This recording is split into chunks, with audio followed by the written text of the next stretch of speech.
Sa barangay San Pedro Cutud sa San Fernando, Pampanga, merong Kristo na gusto nang magretiro. Siya si Ruben Enaje, 65 years old.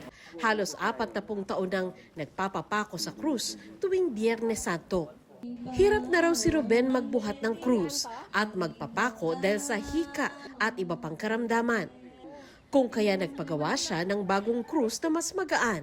Doble yung gaan niya kaysa doon sa dati natin ginagamit. Mahigit 20 kilos o 20 kilos lang ito. Okay, yung isa? 42 kilos yan. Mas mahirap ngayon. Hindi hirap sa krus, kundi hirap sa init ng araw. Handa na rin ang mga pako na gagamitin sa kanyang pagpapapako.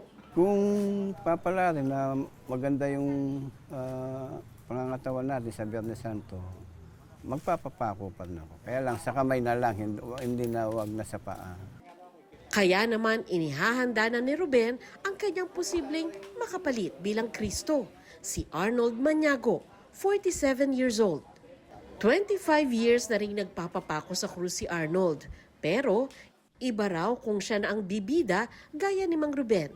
Pagpapasa ng cross, pagpapahirap sa kanya. So masasabing mas mahirap ito Opo, gagawin mo kung ikaw na yung makakapalit.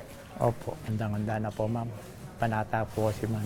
Matagal na tradisyon na dito sa Cutud yung pagpapapako sa krus. Pero nababahala po yung mga veterano kagaya ni Mang Ruben na nagkakaedad na ang kanilang grupo at maaring mahirapan silang kumbinsihin ang mga kabataan.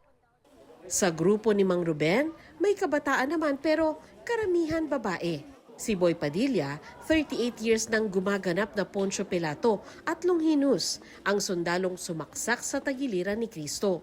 Kontrabida man ang dating, ito raw ang panata niya. Isipin mo, 76 na ako, pero hindi ako wala akong gamot na iniinom, wala akong maintenance. Basta yun pangako ko, hanggat malakas ako.